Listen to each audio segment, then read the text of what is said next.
Who here owns a dog? Who here owns a pit bull? Who's scared of pit bulls? Well, pit bulls are always getting stereotyped as being aggressive, very mean, dangerous killer dogs, but who are not welcome to communities or families' households. So cities have made laws to keep them out of the communities and out of innocent people's lives. And my claim is that this ban on pit bulls is an injustice claim against all pit bulls and must be removed. I will start by giving a brief history about pit bulls, and then I'll go into who is actually at fault for all these dog attacks.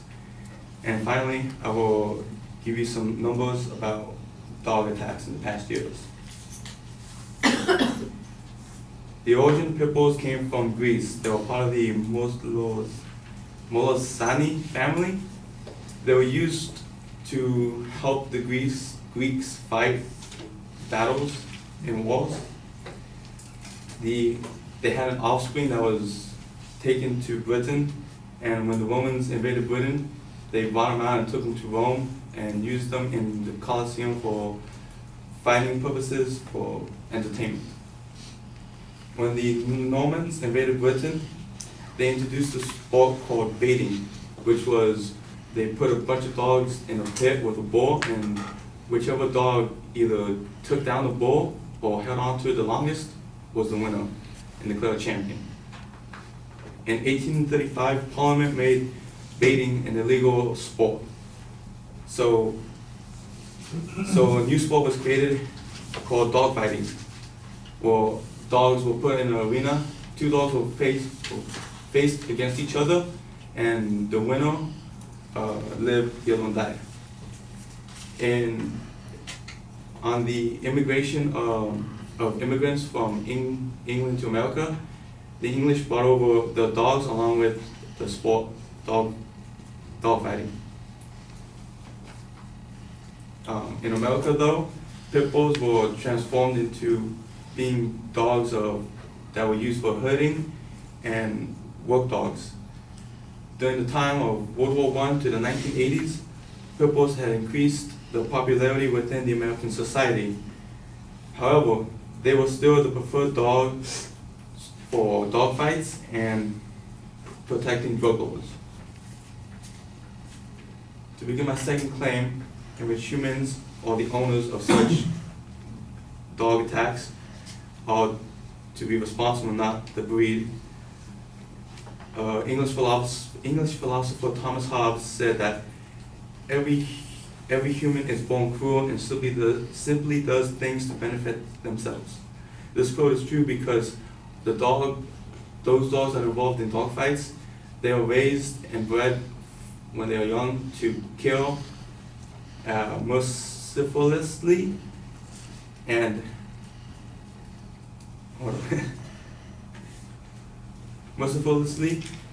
they are trained as athletes to become the coolest, strongest, and most bloodthirsty dog that will jump into the arena.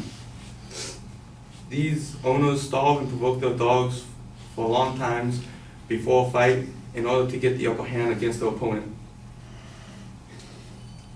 These dogs are usually chained or caged up in dark areas and concealed from the communities. Although this is the fact, there are many dogs that still get out and do harm to innocent people in the community and disrupt peace. In Randolph's book, The Dog Law, if a dog is caught causing harm or danger to another pet or human, they can be killed on sight, and the owner can be fined for double or triple harm that dog has caused.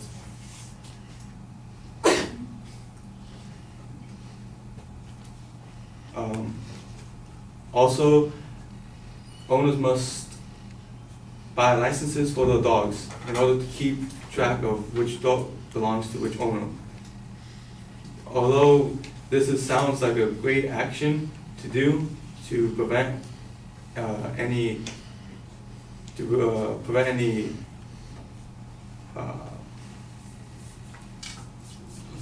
to prevent any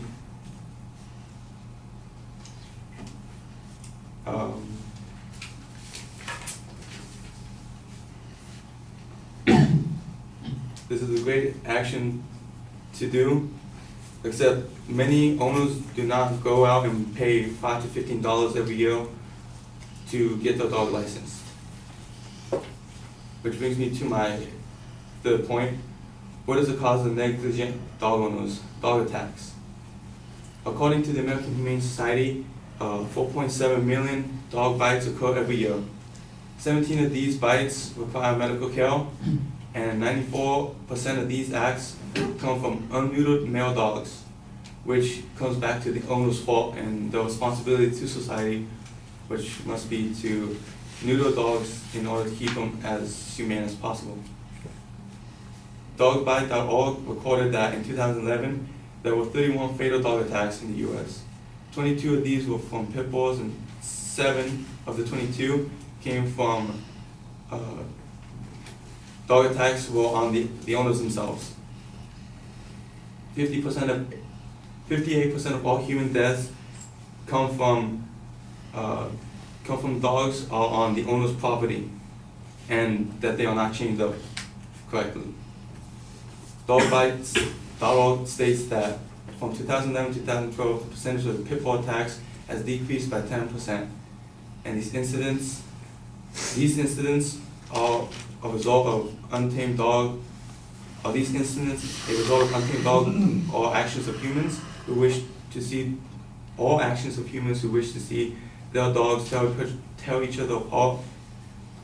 The ban on pit bulls will not cease the dog attacks on humans, but better laws to help prevent dog fighting and that stops the encourage and support of them, dog fights will prevent them. By putting owners of these dog fighting dogs in prison for the cruel and inhumane treatment of these dogs will significantly decrease the number of dog attacks each year, especially those that come from pit bulls. Thank you for your time.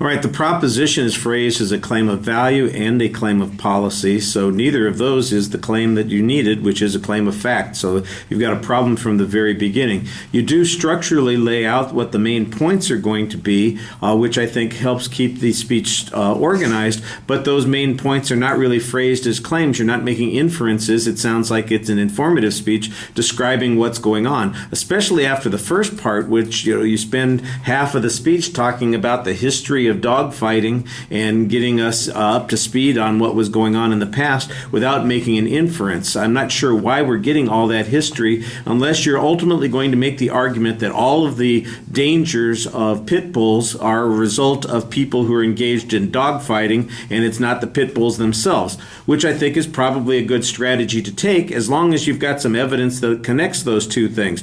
When you have a statistic later on or some factual data later on that talks about the number of fatalities that happen that are a result of dog bites, and that 2/3 of them are a result of pit bulls. What I was waiting for was the next follow-up that said, and 85% of those pit bulls had been involved in dog fighting, or 90% of the owners of those pit bulls, for instance, had been previously convicted of dog fighting, or something like that. Some information that connects it to that argument, so that you can make the challenge that really this is really a problem with not controlling and cracking down on dog fighting rather than on the pit bulls.